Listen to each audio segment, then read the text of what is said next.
Another night of stormy weather in central Texas after a so-called microburst caused damage in the Austin area. The latest today on the Texas Standard.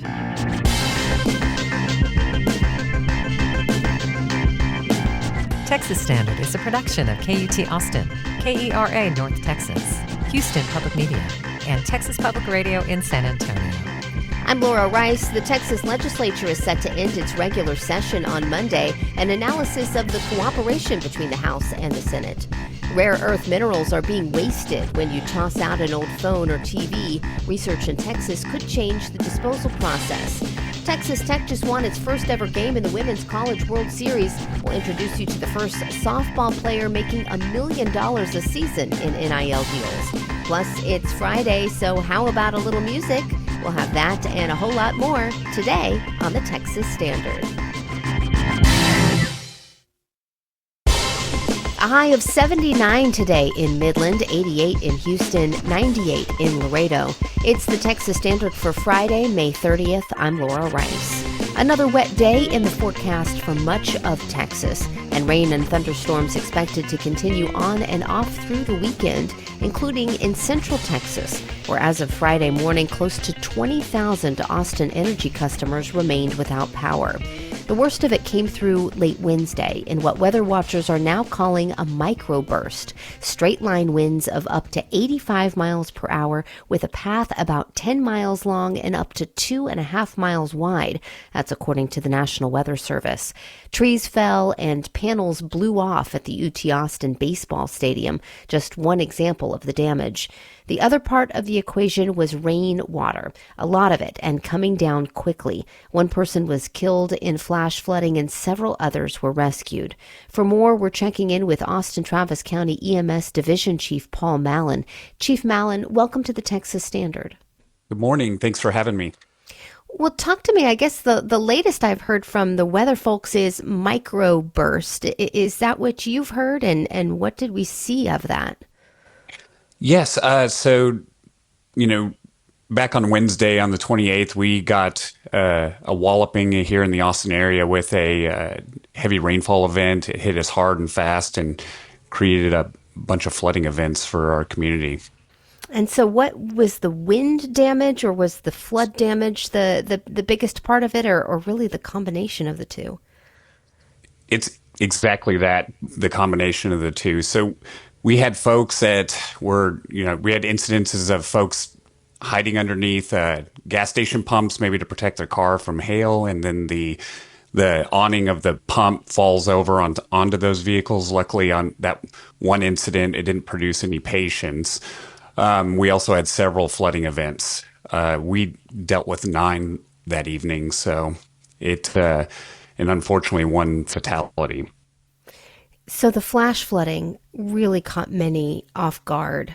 Was it just the amount of rain coming down all at once and just the ground not being able to sop it all up quickly enough? Or was it really these waterways that got overflowed? The speed in which the rain fell and the amount. And stack that on top of already saturated ground.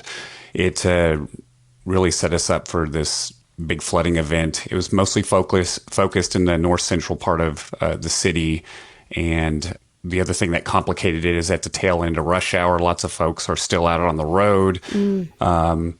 Generally speaking, Texas or central Texas area is in a drought, so folks just aren't mentally prepared to see a bunch of water on the road. But we sit squarely in the middle of flash flood alley, and so these things happen. Well, we had another storm event last night. There is more rain in the forecast for central Texas, but is it expected to be less severe at this point? It's for the next several days, it looks like we're going to be doing all right. I know last night it was predicted to be not so much a flooding event, but a wind event, 70, 80 mile an hour gusts, but less than an inch of rain. So this morning we have a coordination call going on that I have one of my other emergency managers looking at. And so we're I look forward to hearing that report of what the National Weather Service is predicting for the next 24 hours. But, I can see that it's probably not going to be much of a big rain event Saturday through Sunday, with looks like the teens and 20% chances of rain. It seems to be something around Memorial Day where it just feels like this is a time for Central Texas. A really difficult storm 10 years ago that really caused some deadly damage in the area. Is this just the time of year for Central Texas when these types of storms are rolling through? Yeah, and I'm glad you brought that up. Memorial Day does have something to it. If you go back in the Wayback Machine all the way to 1981, there was a Memorial Day flood that wreaked havoc on the city, lots of damage, death. Moving forward up to 2015 Memorial Day floods, and then the ones here just recently on the 28th. So yeah, it's definitely something that's producing a trend that we don't like. Paul, I want to ask about power outages, which of course is just something that can happen when you have a big wind event like this, and also tree branches falling. What was the effect? I understand there were some emergencies, or at least one emergency related to someone who was medically vulnerable and had a power outage as well.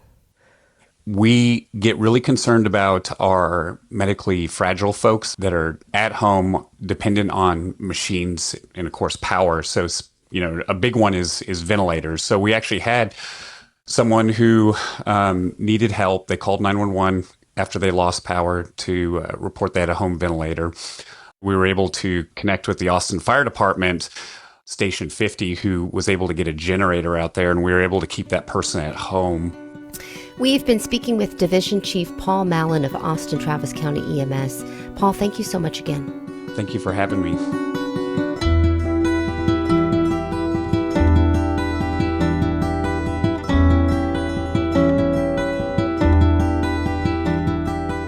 The Texas Legislature's 2025 session gavels out on Monday. While Texas lawmakers are hard at work in Austin right now, we're one of just a handful of states where they meet just every other year.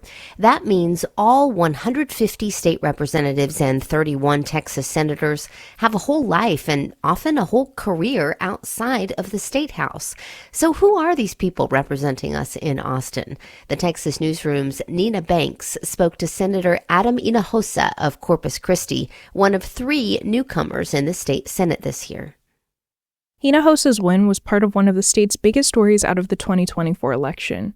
He's a Republican from the Rio Grande Valley, long a Democratic stronghold. But in November, many districts there flipped from blue to red. In fact, Hinojosa is the first Republican to represent Texas Senate District 27 since the Reconstruction era. The 48-year-old is the youngest of 5 and was born in Brownsville. We moved out of the Rio Grande Valley when I was still a baby. My dad was working as a private investigator at the time, and so he moved out of there into Houston. So I lived in Houston until I was 8 years old, and then we moved to Austin, here in Austin, for a couple of years. 2 years later, when Hinojosa was 10, they moved to Corpus Christi. There, his father started getting involved with local politics. He'd write letters to candidates, inviting them to sit down with the entire family. Said, hey, we're a family of 7. We're not a pack, we're not anything like that, but we would love for you, we're inviting you to come meet us and just give us your position on why you're running and what your motivation is, what you intend to do. Over time, his father got more involved in politics and eventually started a successful political consulting firm based in South Texas. But politics isn't the only thing that runs in the family. Hinojosa also inherited an inclination for music. My dad was a trumpet player, great trumpet player, until he had to have some surgery and remove part of one of his lungs, so that stopped his music career. My grandfather was a recording artist in Mexico, and so my mom's side of the family, very, very musical. My mom's a phenomenal singer. Hinojosa himself says he can play the piano, saxophone, and bass guitar. In his 20s, he got recruited to play bass in a cover band in Corpus Christi. Royce Albrecht started out as his bandmate. Some 20 years of friendship later, Albrecht is now Hinojosa's chief of staff. We just actually over the past couple weekends brought our guitars to say, hey, we still need a little time to play some music. It's always a very comforting thing, stress relief. But back to politics. Despite being around it from such an early age, going into politics wasn't the obvious choice. Hinojosa thought he'd be a cardiologist in college and took music classes on the side. He later pivoted, and in 1999 graduated from the Del Mar Regional Police Academy. So I passed my TCLEOS at the time as the state certified test and was ready to get commissioned by anybody who'd pick me up. And I got some offers, but decided to go into business with my family instead. So his family owned several businesses, including a retail jewelry store and his father's consulting firm. But then the pandemic hit and his father passed away. Both businesses had to shut down. We were looking to diversify a little bit, and because COVID impacted the hospitality industry so hard, a lot of businesses were looking to just get out, and we had an opportunity to pretty inexpensively get into, restaurants. The family now runs some in Corpus Christi. And speaking of the pandemic, right before it started, Hinojosa married his wife Victoria. They met when she was working as a bank teller, and he says he married up. She had access to my bank account, could see that there was no money in there and that I was not very well to do. And so that's how I knew it was real love. She brought along 3 children and they recently had another together. You heard that right. In just 5 years, he went from no kids to 4. That was a bit of a transition, but I had a good upbringing. So harnessing the lessons that my father taught me, but then also trying to learn and do better than where I felt he maybe could have done things a little differently. Hinojosa isn't up for a re-election until 2028, but thinking ahead, he says he's up for anything. As long as I feel I'm being productive and able to produce results, then I feel like, that's God's sign that I should stay here. And if not, got beautiful family I can go back to and businesses I can go back to. Most of all, Hinojosa says he's just honored he gets this opportunity to represent his constituents. I'm Nina Banks in Austin.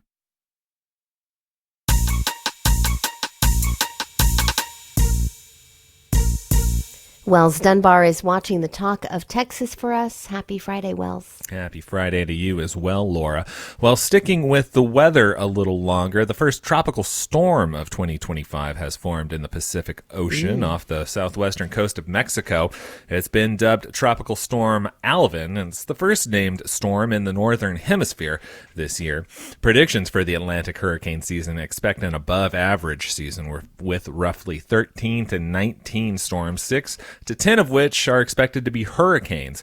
The National Oceanic and Atmospheric Administration also reports that the active hurricane season is expected due to factors like that warmer than average ocean temperature that many have connected to global warming and high forecasts for weak wind shear. Well, while Texas is far from Alvin's path, the moisture that's part of that system, as we heard, should increase the chance for showers and storms in south and central Texas over the weekend. So try to stay dry out there, but we're not expecting anything on par with what we saw the last few days here in Central Texas. Speaking of Austin and Central Texas, like you said, the legislature is wrapping things up, and we want to hear your takes. We've got some more coming up later in the show.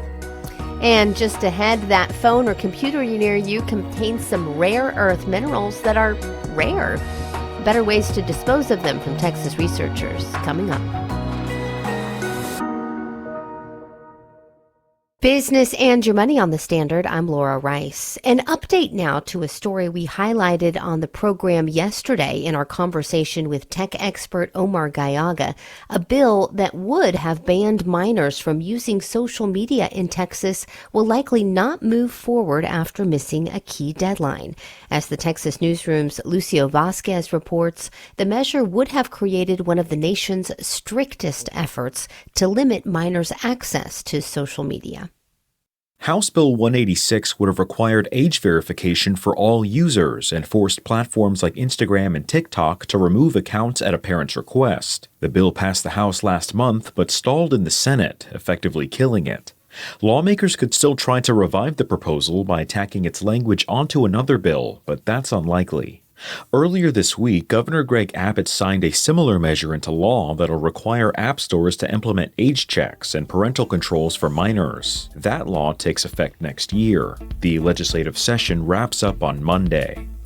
I'm Lucio Vasquez in Houston.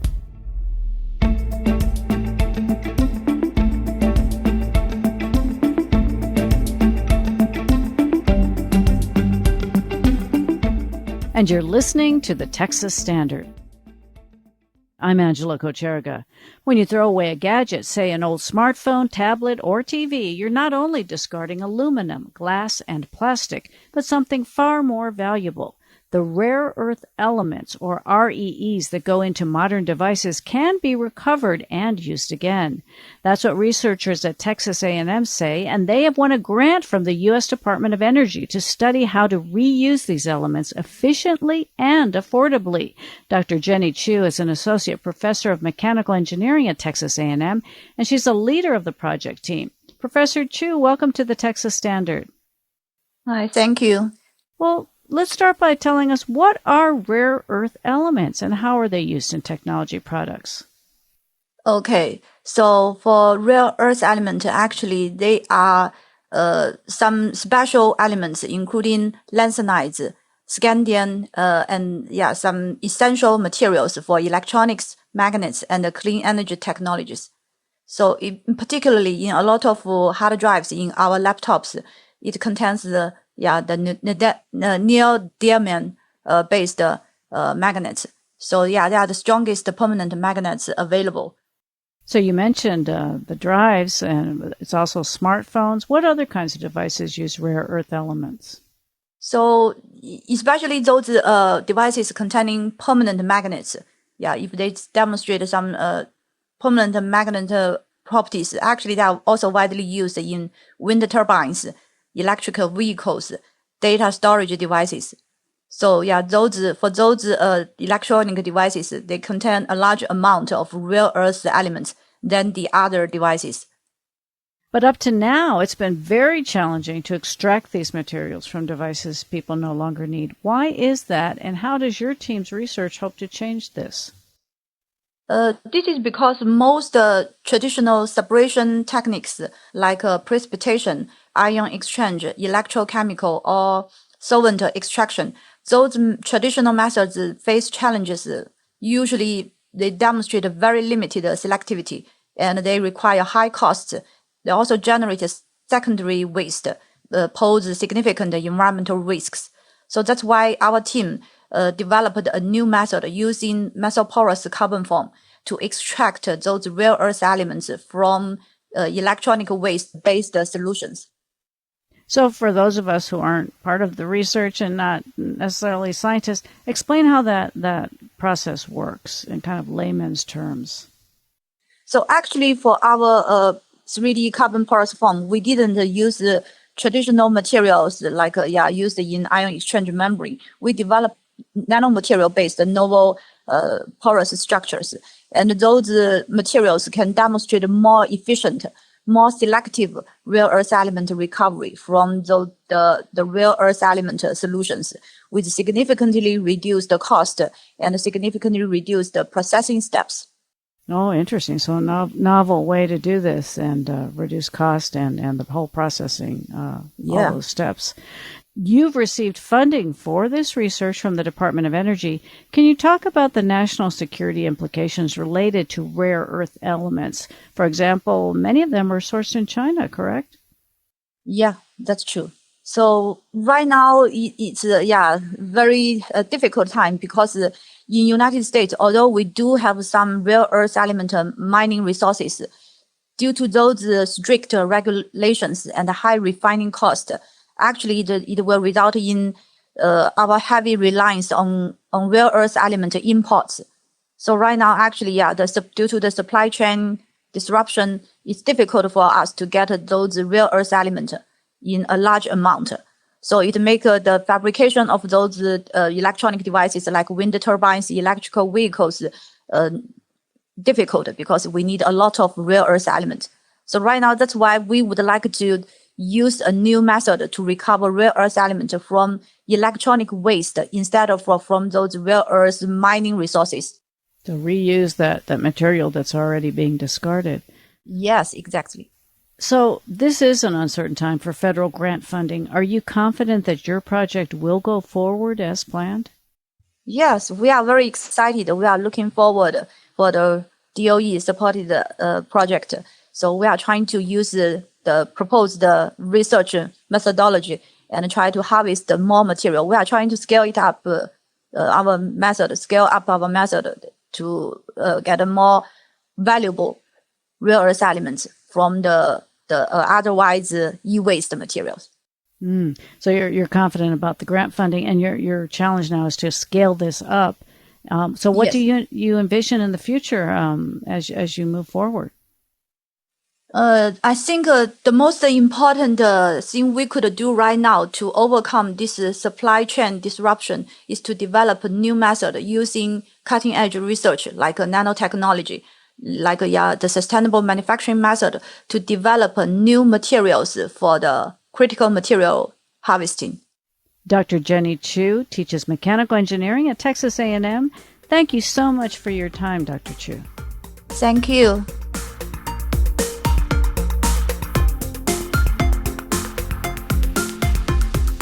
The Texas A&M Real Estate Research Center released a publication this week detailing some of the housing trends across the state. And what they found was that total home sales declined in the first quarter of 2025. The median sales price in Texas right now is $340,000. And for the month of March, there were just over 28,000 home sales statewide.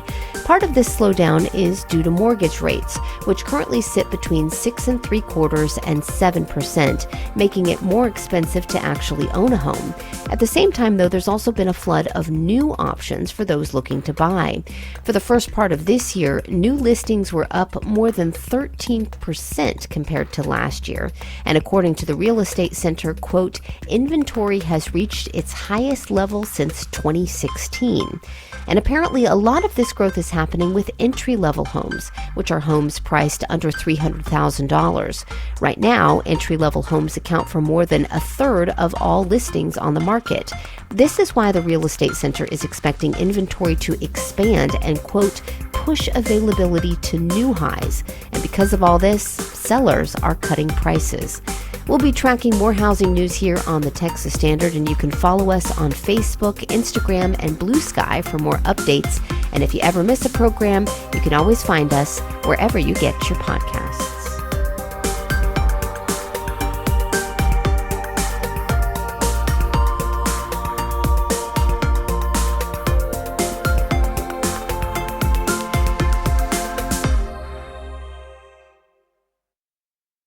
From the Texas Newsroom, I'm Alexandra Hart.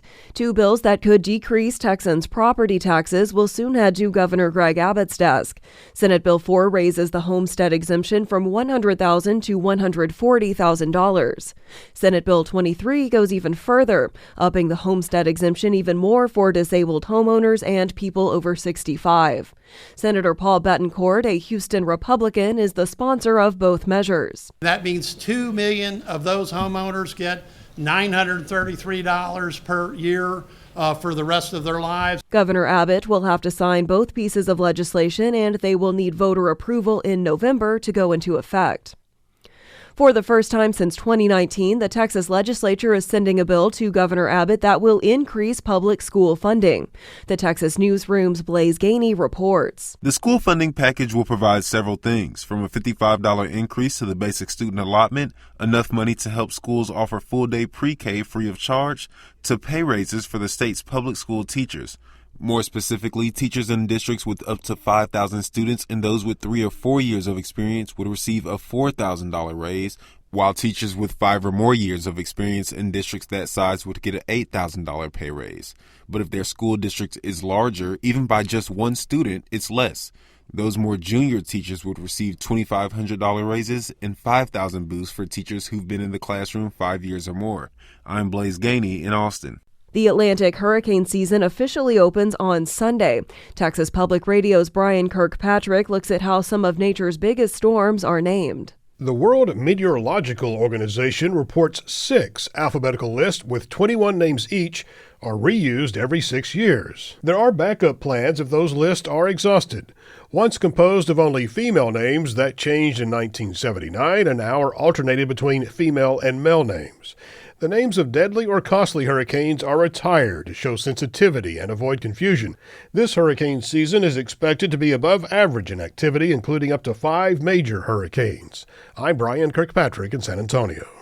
13-year-old Faison Zaki of Allen, Texas, is this year's Scripps National Spelling Bee champion. Your word is éclairci small. Éclairci small.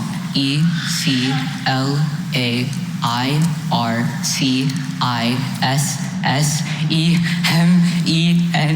Éclairci small. That is correct. Faison was the runner-up last year but came back to win the championship.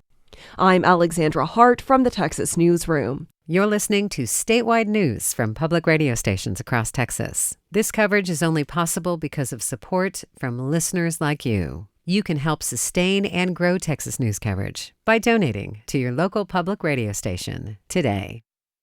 33 minutes past the hour, Texas Standard Time. I'm Laura Rice. Texas Tech's softball team won their first game ever in the Women's College World Series Thursday. The Red Raiders beat Ole Miss by a score of 1-0, and has often been the case this season, a major factor in the win was pitcher NiJaree Canady, who made headlines for being the first college softball player to earn $1 million a season in NIL deals. For more on Canady's stellar season, we're joined by Nathan Geese, sports reporter for the Lubbock Avalanche Journal. Nathan, welcome back to the Texas Standard. Hi, thanks for having me. Can you first just explain what makes NiJaree Canady such a special player? Well, this year it's different because she's a very different player from what she was at Stanford, whereas at Stanford, they didn't want her to hit. They wanted her to focus on pitching. And when she went to the transfer portal, that was one of the things she wanted to do. She wanted to find a place where she could hit. And Jerry Glasgow is a renowned hitting coach. When he took over as head coach at Texas Tech, he put his name in the hat and said, hey, I'm not only going to let you hit, I'm going to turn you into a pretty dang good hitter. And that's exactly what she's been. She's been just as good pitching, 30-5 with a 0.89, I believe, ERA going into the Women's College World Series right now. She also leads the team with 11 home runs. She's got about 34 RBIs, batting .300 on the year. So what she's really done is she's evolved her game into figuring out ways to still be a dominant pitcher even when she's not striking out everybody. And that really shows the tenacity and consistency that she has, that she can figure out ways to get the job done even when she's not quite to her usual standard. But even then, she's still the best pitcher in the country. I mean, is she getting some comparisons to the all-star on the LA Dodgers? I mean, being able to pitch and hit? Yes, that was one of the things before the season. I talked to her management team at Prestige Management Group about what kind of went into generating this move and this deal that she received.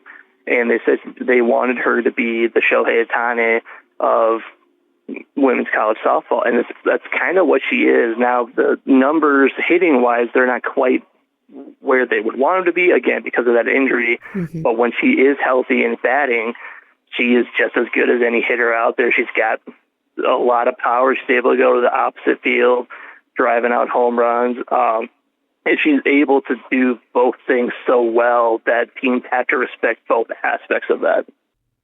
Well, you've mentioned that she wanted to hit and couldn't do that at Stanford. But I got to ask, I mean, Tech wasn't exactly known as a softball powerhouse. Is it reasonable to think that Canady might not have moved there if it hadn't been for its ability to reach deep into its pockets to pay her as well? I think that's putting it a little too, that's kind of the easy scapegoat thing. So the way I've been told about it is, yes, the money was a factor of it, but it wasn't the only factor, where some teams that wanted to come in and try to get her, they didn't want her to hit either, so then she took them out of the running completely.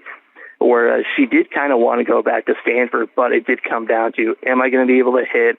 And the money factor, it's not nothing, but it wasn't everything. So, but the reason why Tech got into the running was because they were able to kind of put up some money and say, hey, we're willing to pay you to do this for us. And it didn't ultimately come down to the money because I've reported this throughout the year. She got that offer in late June, and she didn't make a decision until late July because she was still looking at every option possible. So that was not the defining factor. Did it play a role? Absolutely. Nobody's naive enough to say that it didn't, but it wasn't the be-all, end-all in this case. Well, what kind of attention has she brought to this Texas Tech program? Quite a bit. So as soon as they signed her, it was very much this team could really go do something. But then when they went through their fall scrimmages, and they were playing community colleges, so it's hard to get people out there in the fall when it's cold and you're playing teams that have no shot against a player like Canady. The fan buzz wasn't quite there in the fall, and it took a little bit after basketball season because Tech men's basketball had a great year too. There was a lot of attention on that. So it was like right after basketball ending was when people started really catching on to, this team is really, really good, and she's really, really good. And then they started breaking attendance records left and right. They set the new standard for attendance. They had to put more bleachers. They had to add seats into the outfield that they never had before just to accommodate the fans there. And it's still growing to this point, but it's definitely changed how people view the softball program. Nathan Gies covers sports for the Lubbock Avalanche Journal. Nathan, thanks again for joining us on the Texas Standard. Absolutely. Support for Texas Standard comes from UNT, offering an online MBA with specializations in business analytics, HR management, and more. Classes start every 8 weeks. Details at online.unt.edu/MBA. It's the Texas Standard. I'm Laura Rice. 3 years after its launch, Austin's Huston-Tillotson University Jazz Orchestra got the honor of performing with one of the most prestigious bands in the genre. As KUT's Katie McAfee reports, it wasn't easy getting there, and the band has big plans for the year ahead. Marlon Martinez remembers standing on stage and peering out at the crowd this past April in Norfolk, Virginia. All 2,500 seats in the concert hall were sold out.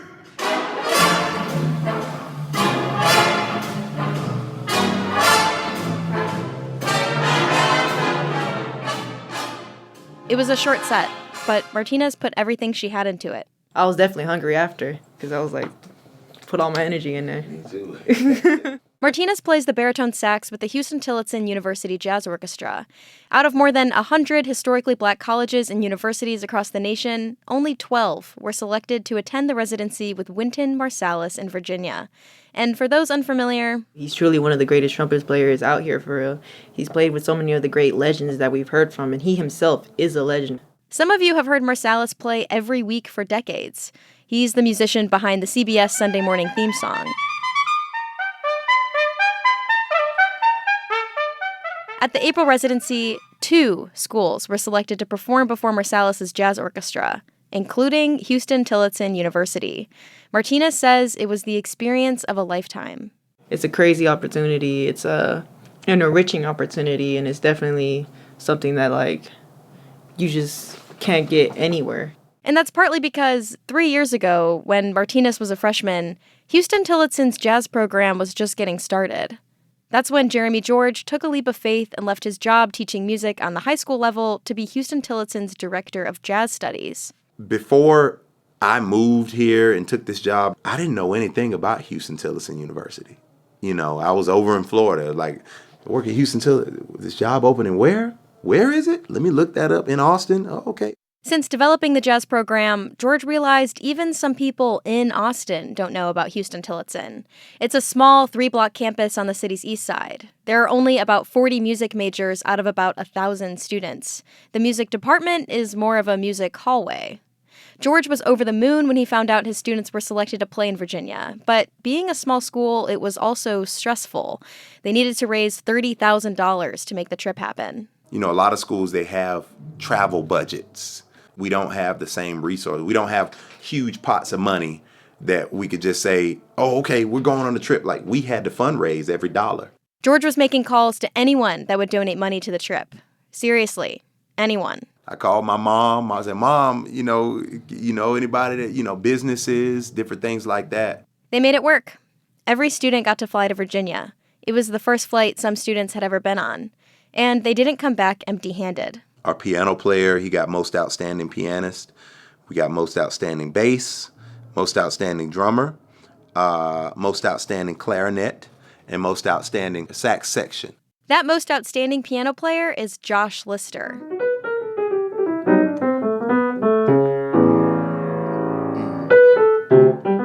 Like his bandmate Marlon Martinez, he just completed his third year. But unlike Martinez, he's not calling his experience playing before Wynton Marsalis a once-in-a-lifetime opportunity. Because I'm a firm believer that, I believe we all got great plans and great features. And Martinez thinks that's true for Lister, too. She says she won't be surprised if he plays with Marsalis 50 more times in his life. Can't nobody make my head bob like Josh Lister right here. He be playing that piano, I'm just like, I enjoy every second of it.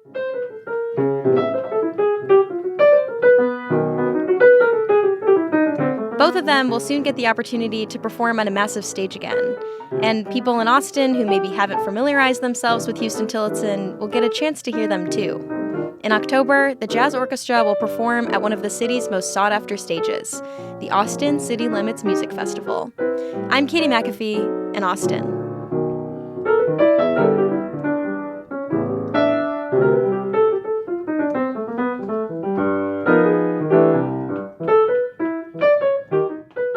Some of the world's best young pianists are competing in what's basically the Piano Olympics in Fort Worth right now. But aside from contestants in the Clyburn International Piano Competition, who still has a piano in their home?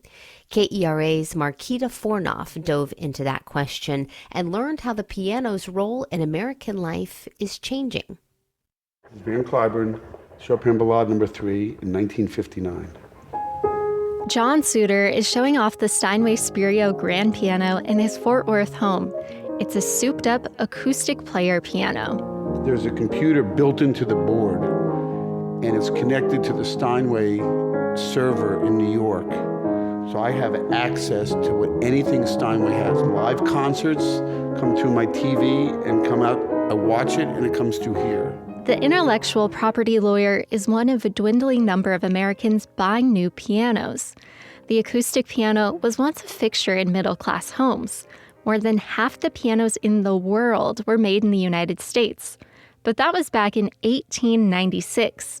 Domestic piano sales peaked in 1909, but they stayed strong for decades. Most people around the 50s, 60s, having a piano in the home was super common.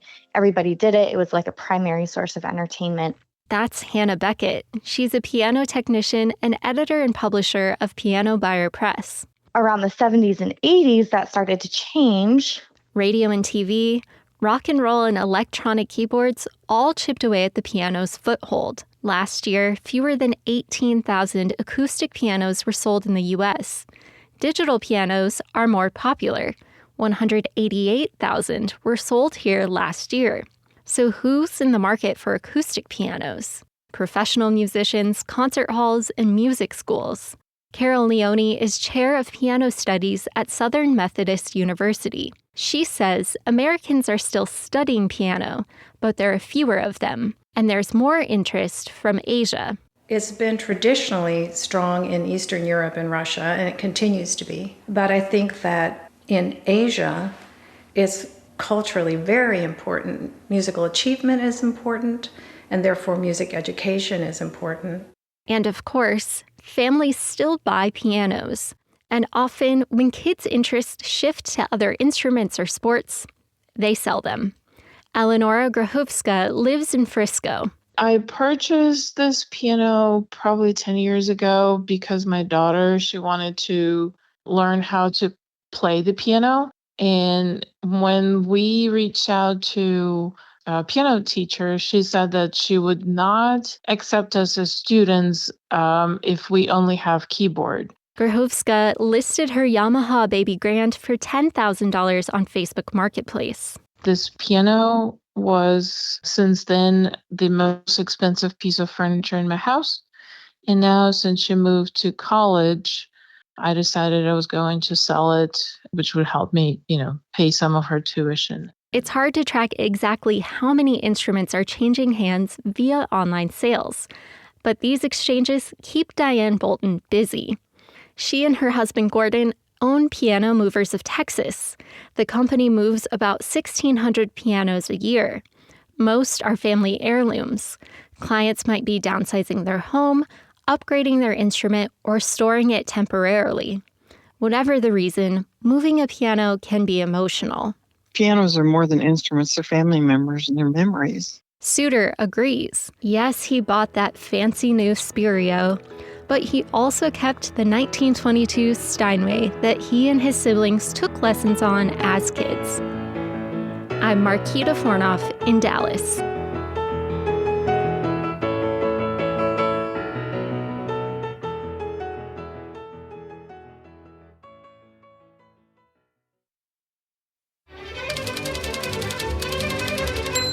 This is Sean Petrie with the Typewriter Rodeo, and we are a group of friends who type poems on the spot on whatever topics people want.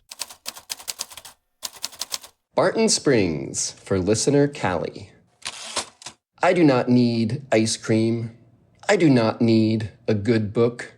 I do not even need some bouncy music. Nope. What gets my blood pumped up, what gives me the best tingles, is that wide stretch of clear water, are those grassy hills leading down, down, down to icy perfection. And here I am, on the edge. Some folks like to dip in a toe or a finger, but I am the person who dives all in. Oh yes, I do not need anything else. This is Sean Petrie, and you're on Texas Standard Time. Typewriter Rodeo airs each Friday here on the Texas Standard, and they're always looking for your ideas for a poem. You can send us topics using the Contact Us page at texasstandard.org. Time now for a look back at the week that was in Texas politics. I'm joined once again by Jasper Scherer, politics reporter for the Texas Tribune. Jasper, good to speak with you. Thanks so much for having me. Well, the 89th regular legislative session is almost to an end. It's set to gavel out on Monday. So let's sort of zoom out, I guess, and take a broad view of some themes from this session. You wrote for the Tribune this week about how the Texas House, which really was once something of an opponent to Lieutenant Governor Dan Patrick's agenda in the Senate, has taken a more cooperative stance this session. Could you tell us a little more about that? They had a new House Speaker this year, and I guess probably he was a big part of that.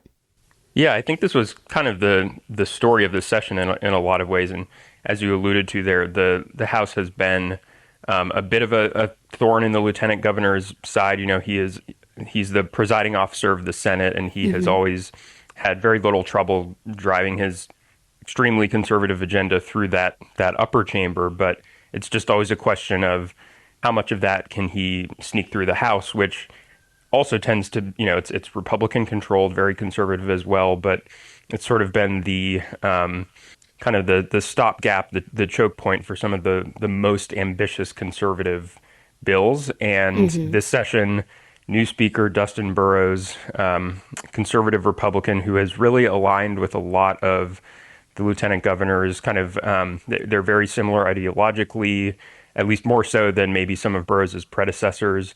And some of these issues like private school vouchers, stricter bail laws have languished in the House in past sessions and have kind of, at least with vouchers, sort of zoomed through the lower chamber. Also, other issues like property tax cuts, immigration bills that, you know, the two chambers just haven't been able to work out the details as easily in past sessions. That has not been the case this time. Those also have made it through with time to spare. So a lot more cooperation between both chambers this session. Also in the news this week, more allegations of wrongdoing at the Attorney General's office. Court filings included in a lawsuit on Tuesday say two of Ken Paxton's top deputies were forced to resign over allegations of harassment. This was back in 2023. What do we know about this? Yeah, this is just kind of some ugly alleged behavior by now former officials in the Attorney General's office, and it's Judd Stone, the former Solicitor General, who he represents the state of Texas in court in a lot of these cases. Mm-hmm. And then Chris Hilton, an assistant attorney general, both of those former officials were sued in federal court by another one of their former associates at the AG's office. That former employee, Jordan Eskew, alleges that she was subjected to sexual harassment by Judd Stone, and then that Chris Hilton basically took no action to protect her from that. So, and to AG Ken Paxton's credit, he, according to the lawsuit, was made aware of this behavior and was kind of outraged over it and took action. So Stone and Hilton no longer employed by the agency, but now the subject of this lawsuit from Jordan Eskew. So we'll see how that pans out. Jasper Scherer is politics reporter for the Texas Tribune. Jasper, thanks. Of course, thanks for having me. And you're listening to the Texas Standard.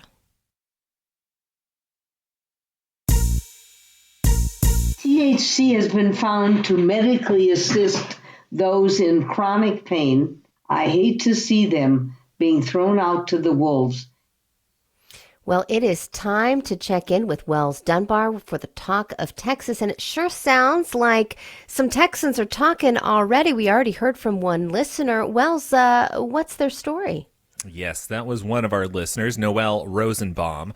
And she reached out to us at texasstandard.org/talk to share her thoughts on the Texas legislature and their priorities as the session wraps up. We were just talking about it. Monday is the final day. Mm-hmm. And Noelle there is alluding to Senate Bill 3, perhaps this session's most controversial bill, another one we've talked about a fair amount. That would ban all of the THC products, things like Delta 8, Delta 9, and the like, all these quasi-legal hemp products that popped up in the wake of Texas legalizing hemp under its farm bill. So again, highly controversial. Noelle says here that outlawing THC products leaves users with just two unfortunate options.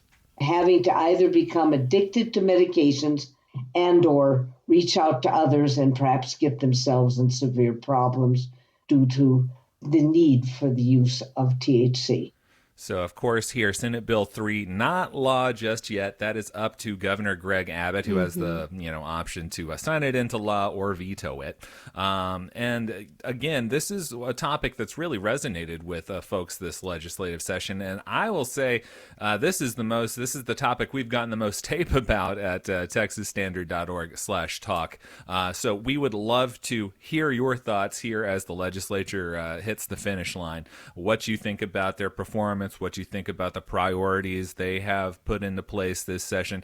Please reach on out there at texasstandard.org/talk, because we'd love to share your voice on the air. Absolutely. So it's this new way that we are getting you to engage with us in this segment that Wells brings us every day, right? We want to hear your actual voices. So as Wells said, you go to texasstandard.org/talk and you can record right there from your device, from your phone, your computer, however you're accessing us, or you can call in and leave a message if you'd rather just use your regular old phone. Right? All that information is right there at texasstandard.org/talk. So check it out.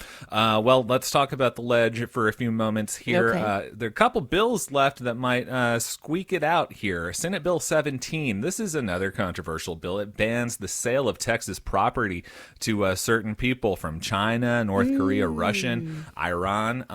This under the guise of land sales being a threat to national security. So that is going to this conference committee. That's when members of the House and Senate get together to agree on changes there. Similar story for Senate Bill 2972, which would outlaw many of the encampments and college protests we saw.